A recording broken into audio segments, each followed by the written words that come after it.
समुच्चय के अंदर जैसे ही आपने सम्मिलन यानी संघ यानी यूनियन को पढ़ा, उसके जस्ट बाद आपका आ जाता है सर्वनिष्ठ, उसके जस्ट बाद आ जाता है समुच्चयों का सर्वनिष्ठ, जिसे हम कहते हैं इंटरसेक्शन ऑफ सेट। अब आइए मैं समझाता हूं इंटरसेक्शन ऑफ सेट क्या होता है। जैसे ये आपका है इंटरसेक्शन ऑफ सेट।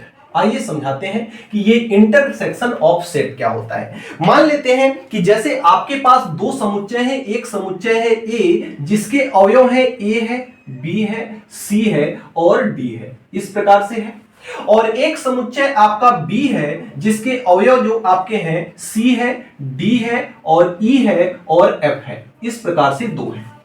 अब अगर इन दोनों समुच्चयों में सर्वनिष्ठ देखें, सर्वनिष्ठ का मतलब होता है कॉमन, सर्वनिष्ठ का मतलब होता है जो इसमें भी हो और जो इसमें भी हो। तो अगर इनका मैं इंटरसेक्शन देखता हूं, अगर मैं इनका इंटरसेक्शन देखता हूं यानी कि इन दोनों के मध्य कॉमन अगर निकालूं, तो इन दोनों के मध्य जो कॉमन होगा वह देखिए, ए है क्या इसमें, नहीं है, नहीं लेंगे, बी है, नहीं है, नहीं लेंगे, सी है इसमें भी है, इसमें भी है तो सी को ले लेंगे, और डी इसमें भी है, इसमें भी है तो डी को ले लेंगे, बाकी ई और एफ नहीं है मिल रहा है तो ई और एफ को हम क्या करेंगे, छोड़ देंगे।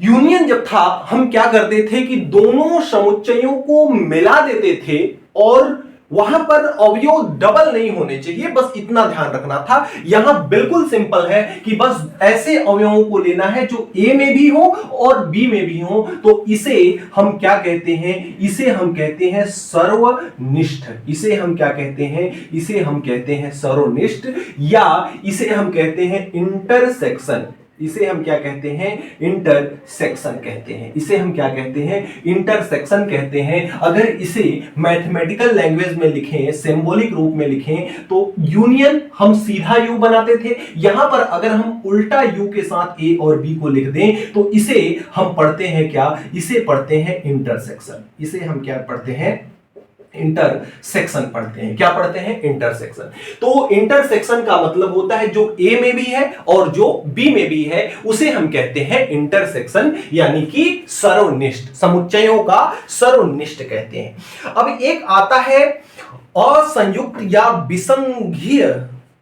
विसंगित समुच्चय, डिसजॉइंट सेट।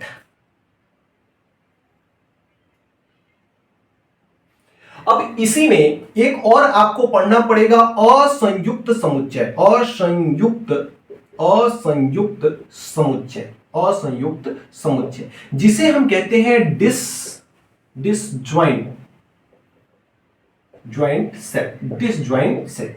तो अगर हम डिसजॉइंट सेट की बात करते हैं तो जो आपका डिसजॉइंट सेट होता है, अगर ए इंटरसेक्शन बी की जो वैल्यू है वह अगर कितना आ जाए, वह अगर फाई आ जाए, यानी कि ए इंटरसेक्शन ए और बी में कुछ भी कॉमन ना हो, तो उसे हम असंयुक्त समुच्चय या डिसजॉइंट सेट कहते हैं। इतनी बातें आपको क्या करना है, याद रखना है। दूसरी बात इससे संबंधित अगर मैं पहली बात करूं तो जो आपका ये पहला है, अगर मैं इसके पहले नंबर की अगर मैं इस पे बात करता हूं और इसकी संक्रिया को मैं बताता हूं आपको, तो इसमें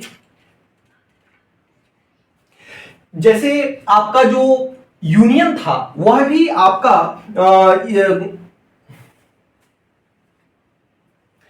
तो जैसे आपने देखा था कि यूनियन जो था चार नियमों का पालन करता था, जैसे आपका पहला वर्गसम नियम, दूसरा आपका क्रम विनिमय नियम, तीसरा आपका साहचर्य नियम, चौथा आपका तत्समक नियम। उसी प्रकार से इसमें देखा जाए तो अगर हम वर्गसम नियम की बात करें तो वर्गसम नियम का यह पालन करेगा, और अगर वर्गसम नियम यहां पे हम लिखें तो A intersection A is equal to क्या होगा, हमेशा ए ही होगा। ये हम कहते हैं इसको वर्गसम नियम। अगर हम इसके दूसरे की बात करें तो दूसरा होता है आपका क्रम विनिमय नियम। दूसरा आपका क्या होता है, क्रम विनिमय नियम। दूसरा आपका क्या है, क्रम विनिमय नियम। यानी अगर कहीं पे ए इंटरसेक्शन बी लिखा हुआ है तो इसे आप बी इंटरसेक्शन ए भी लिख सकते हो, किसी भी प्रकार का कोई दर्द इसमें नहीं है। अगर हम बात करते हैं तीसरा की, तो तीसरा जैसे वहां पर साहचर्य नियम का पालन करता था आपका यूनियन, उसी प्रकार से यहां भी आपका A intersection B intersection C लिखा हुआ है और यहां पे ब्रैकेट लगा हुआ है, तो इसको आप ऐसे भी लिख सकते हो, ई इंटरसेक्शन बी और इंटरसेक्शन सी, इस प्रकार से भी आप लिख सकते हो इसे। चौथा वहां पर हमने आपको बताया था तत्समक नियम। चौथा हमने आपको क्या बताया था, तत्समक नियम। अब देखिए यहां पर थोड़ा सा अंतर है। तत्समक नियम में वहां पे 2 पॉइंट हमने बताया था, 2 पॉइंट यहां भी होगा। अगर ए इंटरसेक्शन फाई है तो अगर यूनियन यहां होता था तो इसका मान ए होता था, लेकिन अगर यहां पे फाई के साथ इंटरसेक्शन है तो इसका मान फाई ही होगा, क्योंकि यहां पर हमें कॉमन लेना होता है। तो कॉमन अगर कुछ नहीं है तो इसका मान कुछ नहीं ही होगा। अगर इसके दूसरे पॉइंट की हम बात करते हैं तो दूसरा पॉइंट, अगर ए इंटरसेक्शन यू है तो यूनियन जब होता था तो वहां पर ए इंटरसेक्शन यू का मान यू होता था, लेकिन यहां पर ए इंटरसेक्शन यू का मान यू नहीं होगा बल्कि ए इंटरसेक्शन यू का मान ए ही होगा। अब इन चारों विशेष नियमों को आपको ध्यान में देना रख के चलना है, और इसके साथ आपको एक और भी देखने को मिलेगा, पांचवा अलग, जो कि यहां पर होगा आपका वितरण नियम, जो कि आपका क्या होगा, वितरण नियम, जो कि आपके सवालों में भी काम आएगा। वितरण नियम क्या कहता है कि जैसे अगर A intersection B intersection C है इस प्रकार से, तो यहां पर जब इसका आपस में मल्टीप्लाई करेंगे तो ए बी के भी साथ वितरित होगा और ए सी के भी साथ वितरित होगा, तो ये हो जाएगा ए इंटरसेक्शन बी, और इंटरसेक्शन यहां है तो इंटरसेक्शन ही होगा, और ये हो जाएगा ए इंटरसेक्शन सी। अब यहां पे अलग अलग भी कंडीशंस हो सकते हैं, जैसे अगर आपको ये दे दिया जाए कि A union B intersection C इस प्रकार से, तो यहां पर जब ए यूनियन के साथ बी में जाएगा तो ये आपका हो जाएगा ए यूनियन बी, और यहां पे इंटरसेक्शन है तो ये आपका हो जाएगा, या ये आपका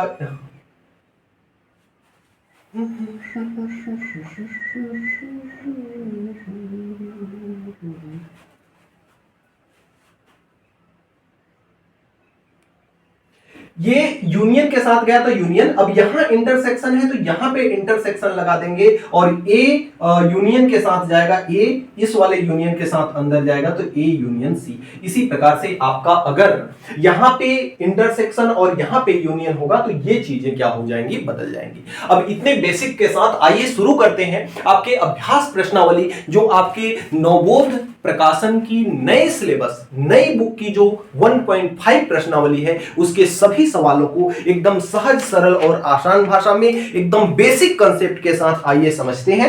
अगर इतनी बातें आपको, इतनी बेसिक के साथ अगर बातें आपको बिल्कुल हलवा हो गई होंगी तो एक बार सभी के सभी बच्चे अपने कमेंट बॉक्स में अपना अपना नाम लिखेंगे और अपने अपने डिस्ट्रिक्ट का नाम आप लिख के हमें क्या करेंगे, यहां पर कमेंट बॉक्स में लिख करके बताएंगे, ताकि मुझे यह पता चल सके कि कौन कौन कहां कहां से बच्चा यह वीडियो को क्या कर रहा है, देख रहा है। प्रश्नावली 1.5 का पहला सवाल, जिसमें आपका x की वैल्यू दिया हुआ है, x की वैल्यू दिया है 1 3 5, x की वैल्यू कितना दिया है 1 3 एंड 5, और साथ में y की वैल्यू दिया हुआ है 1 2 3, y इज इक्वल टू ये दिया हुआ है 1 एंड 2 एंड 3, इस प्रकार से दिया हुआ है, और आपसे x इंटरसेक्शन y पूछ रहा है, x इंटरसेक्शन y आपसे क्या कर रहा है, पूछ रहा है।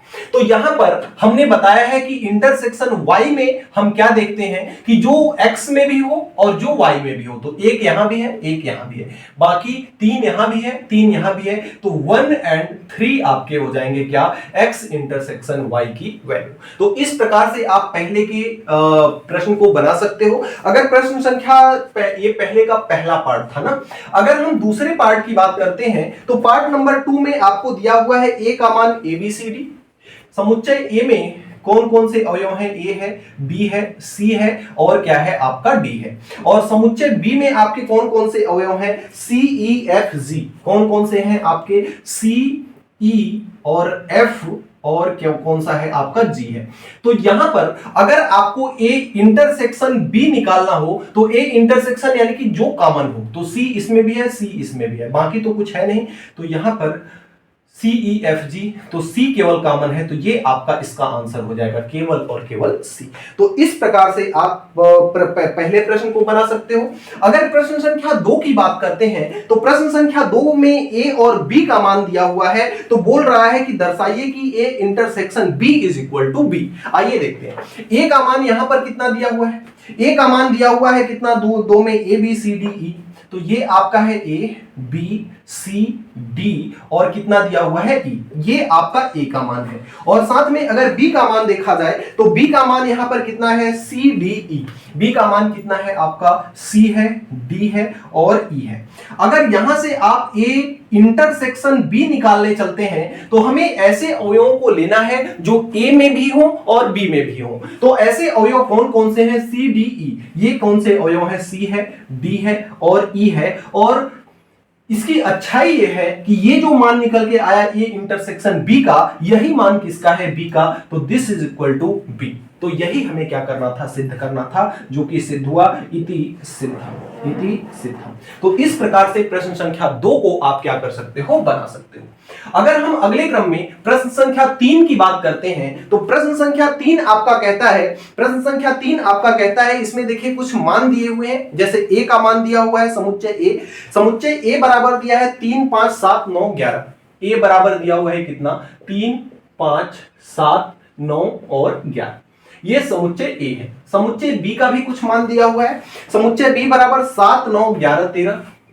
ये कितना है? 7 है, 9 है, 11 है और 13 है। इसी प्रकार से सी का भी मान कुछ दिया हुआ है, जो कि आपका है सी बराबर 11, 13, 15। 11 है, 13 है और 15 है। इसी प्रकार से डी का मान भी कुछ दिया हुआ है। डी का मान आपका कितना है? 15 है और 17 है। 15 है और 17 है। अब आपसे देखिए बारी बारी से पूछ क्या रहा है।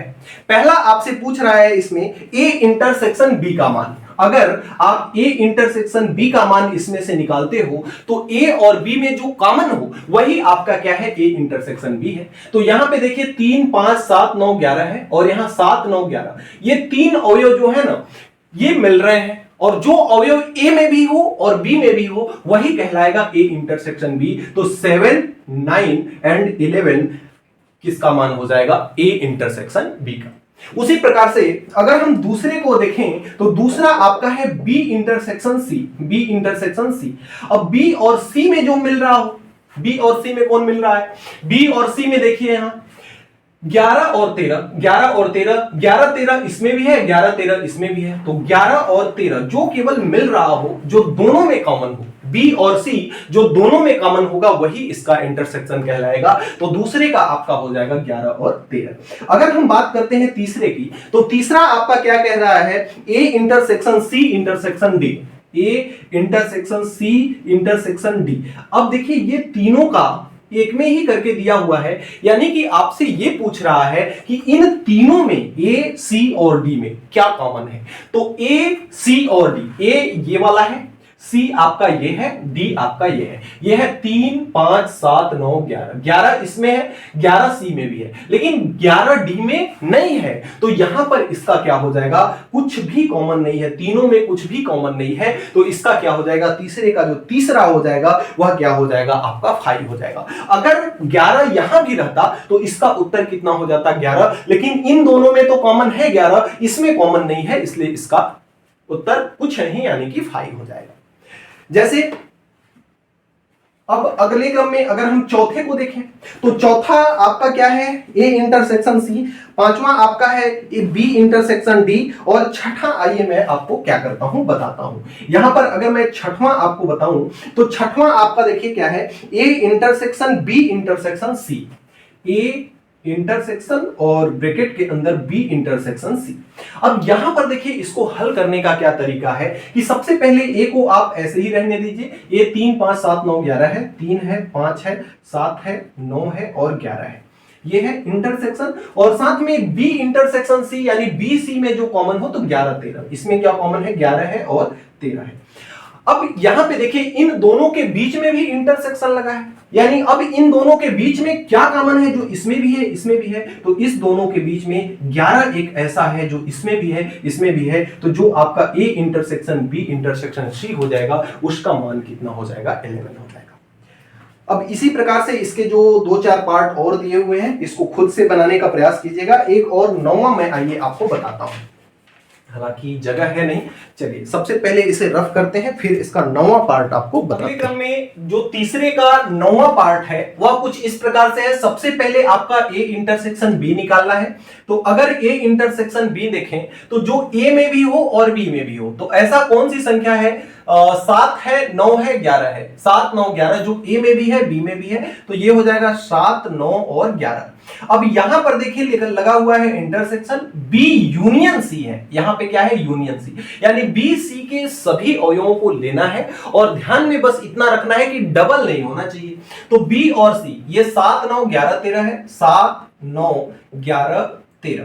अब 11 और 13 को लिख चुके हैं तो क्या इसमें लिखेंगे क्या, नहीं, यहां पे किसको लिखेंगे, केवल 15 को लिखेंगे, तो ये हो गया 15। अब इन दोनों के बीच में लगा है इंटरसेक्शन, और इंटरसेक्शन का मतलब ये होता है कि जो दोनों में क्या हो कॉमन हो, तो 7 9 11 इसमें भी है और इसमें भी है, तो इसका उत्तर हो जाएगा 7 9 और 11। अगर आपकी जानकारी के लिए इसका 10वां पार्ट भी बताएं तो 10वां जो है इसका है ए यूनियन डी, और साथ में क्या है आपका A union D intersection B union C, intersection B union C. Union का मतलब होता है कि दोनों में जो है सबको लिखना है, बस डबल नहीं होना चाहिए। तो ए में कौन कौन से हैं, 3 5 7 9 11, तो 3 है 5 है 7 है 9 है और 11 है, और साथ में डी है, डी में कौन कौन है 15 और 17 है, तो 15 और कितना हो जाएगा 17, ये हो गया लगा है इंटरसेक्शन। अब बी यूनियन सी लिखे तो सबको लिखना है 7 9 11 और 13, 11 13 इसमें भी है, केवल इसमें क्या आ जाएगा 15। अब यहां पर बीच में इंटरसेक्शन है, इसका मतलब यह है कि इन दोनों में जो कॉमन हो, 7 9 11 13 15, 7 9 11 13 नहीं है, तो 7 है 9 है 11 है और 15 है, तो इस प्रकार से इसका आंसर ये हो जाएगा। तो इस तरह से प्यारे बच्चों हम प्रश्न संख्या तीसरे को बना सकते हैं। अगर हम अगले क्रम में बात करते हैं प्रश्न संख्या 4 की, तो प्रश्न संख्या 4 में आपका ए बराबर दिया है 4 6 और 8, और साथ में बी बराबर दिया है 7 6 9, बी बराबर कितना दिया है 7 6 और 9 दिया हुआ है, और सी बराबर 6 8 9, सी बराबर कितना दिया है आपका 6 8 और कितना दिया हुआ है 9 दिया हुआ है। आपको देखिए बारी बारी से ये सिद्ध करना है, यहां पर सिद्ध करना है। पहले में आपको सिद्ध करना है कि ए इंटरसेक्शन बी और intersection C is equal to A intersection B intersection C. ये कौन सा नियम है, साहचर्य, यानी ये साहचर्य के लिए आपको क्या करना है बताना है। तो यहां से ए इंटरसेक्शन बी का मतलब जो ए में भी हो बी में भी हो, कौन सा ऐसा अवयव है 4 6 8, तो इसमें कोई भी इसमें अवयव केवल 6 दोनों में मिल रहा है, तो इसका उत्तर क्या हो जाएगा 6। इंटरसेक्शन सी का मतलब क्या है, ये आपका है 6 है 8 है और 9 है, ये हमने किसको ले लिया है LHS को लिया है। तो यहां से इन दोनों का इंटरसेक्शन कितना निकल के आएगा, इसका मान निकल के आएगा 6, यानी LHS का मान कितना आ गया 6।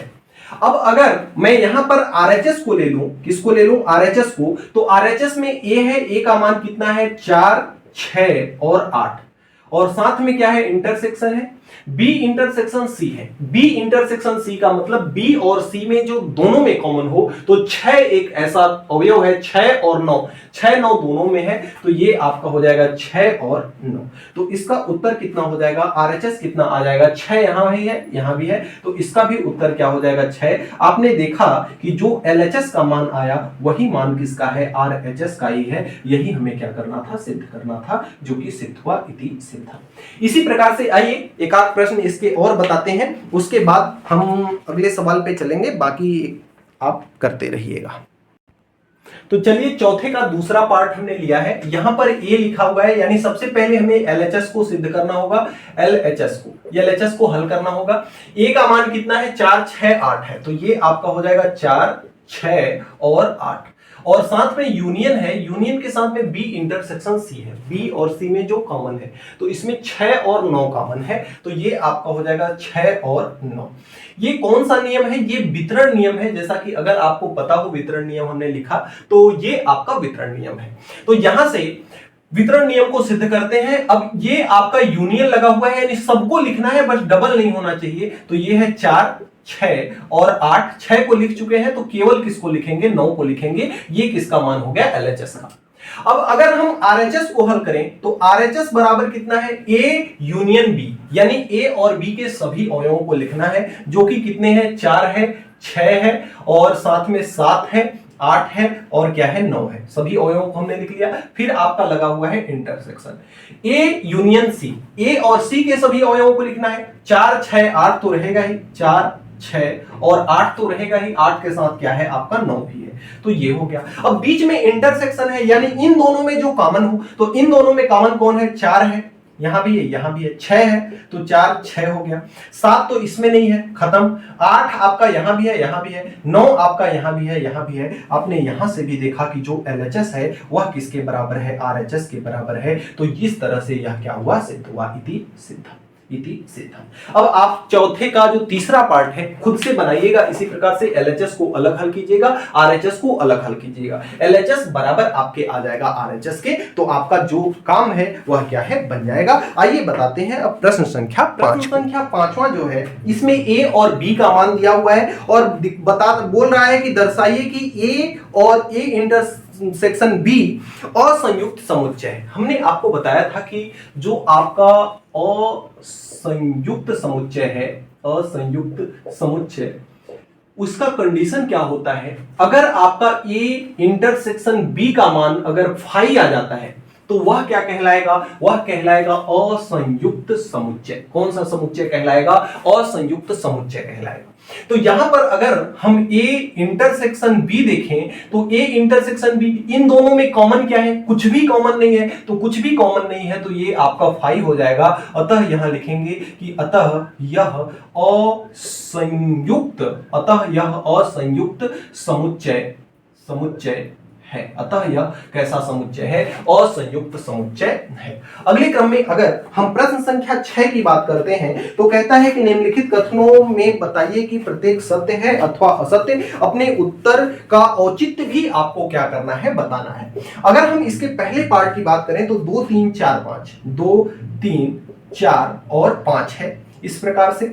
और कह रहा है 3 और 6, 3 और 6, ये कह रहा है कि क्या ये असंयुक्त है, क्या असंयुक्त का मतलब इन दोनों का इंटरसेक्शन 5 होना चाहिए। तो 3 इसमें है, 3 इसमें है, तो इसका जो उत्तर हो जाएगा यह क्या हो जाएगा, 3। जबकि असंयुक्त का मतलब क्या होता है, 5 होता है। तो यह एक असत्य कथन है, असत्य कथन है। यह कैसा कथन है, असत्य। अगर यहां पे कुछ भी नहीं आता तो आपका सत्य हो जाता। अगर इसके दूसरे पार्ट की बात करें, तो दूसरा पार्ट है ए ई आई ओ यू, ए ई आई ओ और यू, एक समुच्चय ये दिया हुआ है, और दूसरा समुच्चय कह रहा है A B C D, A B C और डी। इसमें कह रहा है कि क्या असंयुक्त समुच्चय है क्या। अब अगर इसका इंटरसेक्शन निकाले, 5 आ जाए, तो असंयुक्त समुच्चय हो जाएगा। तो ए यहां भी है, ए यहां भी है, तो इसका उत्तर तो 5 नहीं होगा, ए होगा। तो यह भी एक क्या है, असत्य कथन है। कैसा कथन है, असत्य कथन है। अगर इसके हम तीसरे पार्ट की बात करें, तो जो तीसरा है 3 6 10 14 है, 3 6 10 और कितना है, 14 है। अब दूसरे समुच्चय की अगर हम बात करें, तो 3 7 11 15 है, 3 7 11 और कितना है, 15 है। अब इसमें ये पूछ रहा है कि क्या असंयुक्त समुच्चय है, तो इसके लिए इंटरसेक्शन लगाओ। अब यहां पे देखिए 3 है, 6 है, 10 है, 14 है, क्या कुछ भी मिल रहा है, क्या कुछ भी नहीं मिल रहा है। तो जब कुछ नहीं मिल रहा है, तो ये क्या है, 5 है। और 5 का मतलब जब दो समुच्चयों का इंटरसेक्शन 5 आ जाए, तो कैसा समुच्चय होता है, असंयुक्त समुच्चय होता है। तो ये कैसा कथन है, सत्य कथन है। अब अगले क्रम में अगर हम इसके चौथे पार्ट को बनाते हैं तो चौथा पार्ट इसका कहता है 2 6 10। चौथा पार्ट क्या है? 2 है, 6 है और 10 है। और साथ में एक सेकेंड, अभी आगे सवाल पढ़ के तब लगाएंगे। और ये है 3 7 11, 3 7 और 11। तो ये भी असंयुक्त पूछ रहा है तो इंटरसेक्शन लगाएंगे। अब 2 6 10, इसमें है 3 7 11। क्या कुछ मिल रहा है क्या? तो इसमें भी कुछ नहीं मिल रहा है, तो इसलिए यह क्या है? फाई है। तो ये आपका कथन कैसा है? सत्य है। यह कथन कैसा है? सत्य है। तो इस प्रकार से आप पांचवां और छठवें प्रश्न को क्या कर सकते हो? बना सकते हो। में जो प्रश्न संख्या 7वां है, कहता है समुच्चयों के गुणधर्म का उपयोग करके इस कथन को, इस स्टेटमेंट को आपको क्या करना है? सिद्ध करना है। आइए करते हैं। तो सबसे पहले अगर आपको मैं याद दिलाऊं किसको? वितरण नियम को। अगर मैं किसका याद दिलाऊं? वितरण नियम का याद दिलाऊं, तो वितरण नियम यह कहता है कि ए यूनियन और ए बी इंटरसेक्शन सी हो, बी इंटरसेक्शन क्या हो? सी हो। तो यह वितरण नियम ए यूनियन के साथ बी जाता है, तो ए यूनियन क्या हो जाएगा? बी। और ये इंटरसेक्शन यहां लग जाता है, ए यूनियन के साथ जाता है सी, तो ये हो जाता है ए यूनियन सी। अब ये नियम मैं इसमें लगाऊं, बस अंतर ये है कि ए के जगह पर ए है, बी के भी जगह पर ए है और सी के जगह पर क्या है? बी है। बस इतना अंतर है। आइए करते हैं। तो यहां पर अगर मैं LHS लेता हूं तो LHS आपका है ए यूनियन और ए इंटरसेक्शन बी। तो इसको मैं वितरण नियम से अगर करूं तो ए के साथ, ए यूनियन के साथ ए में जाएगा तो ए यूनियन ए हो जाएगा। फिर क्या लगेगा? ये वाला इंटरसेक्शन। अब ए यूनियन के साथ बी में जाएगा तो ए, और साथ में ये क्या हो जाएगा? ए यूनियन बी हो जाएगा। ए यूनियन क्या हो जाएगा? आपका बी हो जाएगा। अब यहां से अगर हम देखें तो A union A, A union A, ये सिद्धांत कहता है कि अगर ए यूनियन ए है तो यह किसके बराबर होता है? ए के बराबर होता है। तो ये मान किसके बराबर हो जाएगा? ए। तो A intersection A union B.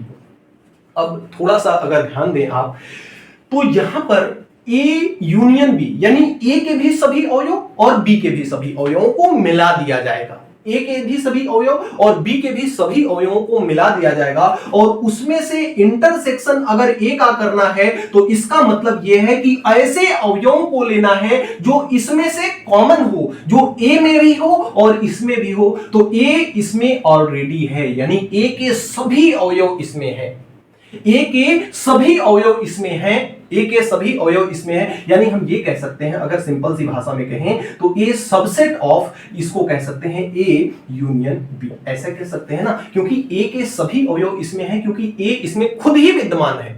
तो यहां पर हम ये कह सकते हैं कि इन दोनों में कॉमन क्या होगा? ए ही कॉमन होगा, जो कि आपका क्या है? RHS बराबर ये क्या है? आपका RHS। हमने लेकर के किसको चला था? LHS को। सिद्ध किसको कर दिया? RHS को। यहां पर थोड़ी सी समझने में अगर दिक्कत आई हो तो एक एग्जांपल, प्यारा सा एग्जांपल लेके समझाता हूं कि जैसे अगर आपका ए बराबर कितना दिया हुआ है? ए और बी, और बी बराबर कितना दिया हुआ है? बी बराबर दिया हुआ है ए सी और डी, इस प्रकार से दिया हुआ है। तो अगर आप इस संबंध को लिखें, इस संबंध को लिखें तो यानी कि ए का मान कितना है? ए है और बी है, ठीक है। और बीच में क्या लगा है? इंटरसेक्शन लगा है, और ए यूनियन बी है, यानी इन दोनों को लिखना है तो ए बी सी और क्या हो जाएगा? डी। तो इसका मतलब क्या है? इंटरसेक्शन का मतलब जो इसमें भी हो इसमें भी हो, तो इसमें और इसमें कौन है? ए है और बी है, और इसका मान क्या है? ए बी किसको कहते हैं? ए को कहते हैं। तो यही तो चीज हमने यहां पे किया है, बस। अब आइए, इसका ये पहला पार्ट था, आइए इसका एक दूसरा पार्ट भी है, उसे भी बताते हैं। अब यहां पर देखिए चिन्ह को थोड़ा सा बदला है, यहां इंटरसेक्शन लगा दिया है, यहां यूनियन। तो अगर इसमें हम वितरण नियम लगाते हैं तो ये वितरण नियम कैसे लगेगा? ए इंटरसेक्शन के साथ जाएगा बी के पास, तो ए इंटरसेक्शन क्या हो जाएगा? बी, और ये वाला यूनियन रहेगा। अब ए इंटरसेक्शन सी के पास जाएगा तो ए इंटरसेक्शन क्या हो जाएगा? आपका सी हो जाएगा। ये वितरण नियम है। अगर इस पे हम वितरण नियम को लगाते हैं, यानी इसका अगर हम LHS लेते हैं तो ये आपका है A intersection A union B. अब अगर इस पे हम लगाते हैं वितरण नियम को तो ए इंटरसेक्शन के साथ जाएगा ए के साथ, तो ए इंटरसेक्शन ये हो जाएगा आपका ए, और साथ में ये वाला यूनियन रहेगा। ए इंटरसेक्शन के साथ जाएगा बी के पास, तो ए इंटरसेक्शन कितना हो जाएगा? बी हो जाएगा। अब यहां से अगर आप देखो तो ए इंटरसेक्शन ए का मतलब क्या हो जाएगा, ए होगा कि नहीं होगा भाई, ए और ए में क्या कॉमन होगा, ए पूरा होगा। तो इसके जगह पर तो आप कितना लिख सकते हो, ए, और ये आपका है यूनियन, और ये आपका कितना है, ये आपका है ए इंटरसेक्शन बी। तो ये आपका हो जाएगा A intersection B, A intersection B. अब यहां पर यूनियन है, यहां पे क्या है, यूनियन है, यूनियन है, यहां पे कितना है, यूनियन है, और ये इंटरसेक्शन बी है, A intersection B. A intersection B का मतलब ये हुआ कि जो इन दोनों में कॉमन हो, जो इन दोनों में कॉमन हो, ए और बी दोनों में कॉमन हो, तो जो ए और बी में जो कॉमन होगा, ए यूनियन